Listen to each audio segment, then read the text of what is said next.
Okay, so this is the back squat. Now this is the first exercise for leg day one. Excuse me. This is very form intensive, so you need to pay attention. Now, as far as bar placement, there's a spot, it's not necessarily on your neck, it's right above your rear delts. There's a comfortable spot you can put the bar right above your rear delts that you can put the bar. And you're going to put the bar definitely farther than shoulder width apart. Um, your hands farther than shoulder width apart, that is, on the bar. Now, when you have the bar on your shoulders, you're going to take 2 steps backwards, and you're going to ensure that you have the safety bars present like I do in this video.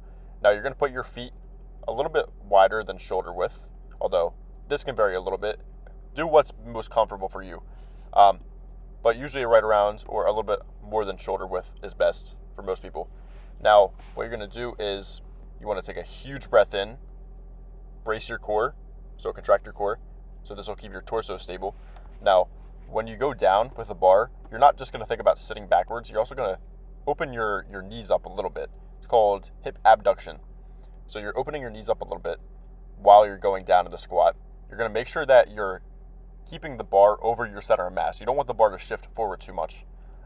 Drop the weight if you feel that happening. You don't want to hurt yourself doing this exercise, trying to do too much at the first time that you squat.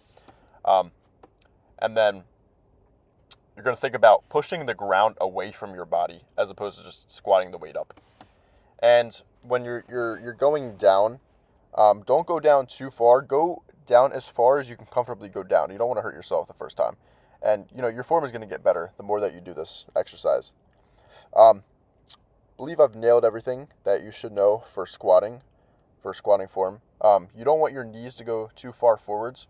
You want to keep your weight evenly distributed between all 3 parts of your foot. The outer foot, the inner foot, and then the heel of your foot. You don't want any weight to be distributed on any single part of your foot. You want it to be evenly distributed. And then one more thing for the back squat. When you're going down, actually, it's a good idea to look upwards towards the ceiling.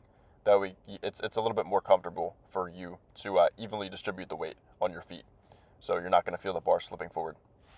Keep your back straight as well. You want to keep your back straight and braced during the exercise. You don't want your back to start rounding forwards, because then, A, you're going to hurt yourself. B, you're going to, if you get the weight up, you're going to be developing your glutes and your hip extensors more than your knees, and this should be an evenly balanced exercise between those two.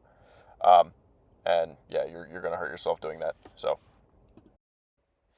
okay, now this next exercise is called the lying leg curl, or it might be called the prone leg curl on the machine that you're using at your gym. Either way, it's the same thing.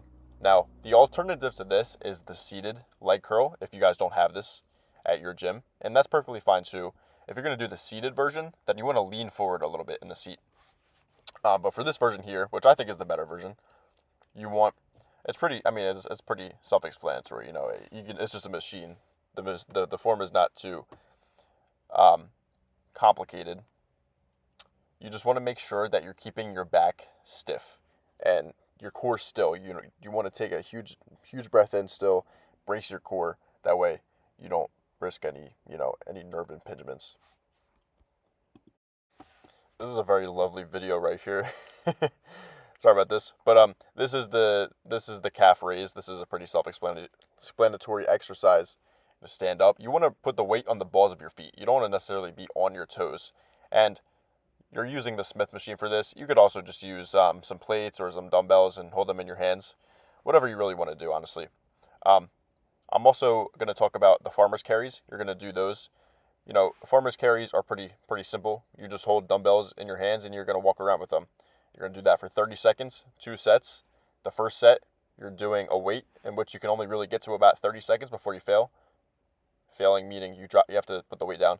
And then you're going to do that second set with about 90% of that first set weight. Now let's get into pull day 2. So all of these videos that you've seen so far has been for pull day 1. So this is the deadlift. This is the second exercise. This is the first exercise of leg day 2.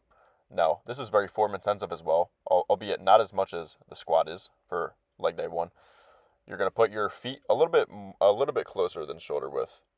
Not too much closer, but a little bit closer, right? And the biggest thing here is you want to keep your back straight, and you want to feel a stretch in your hamstrings as opposed to a rounding of your back. This is not as much of a back exercise as it is a leg exercise.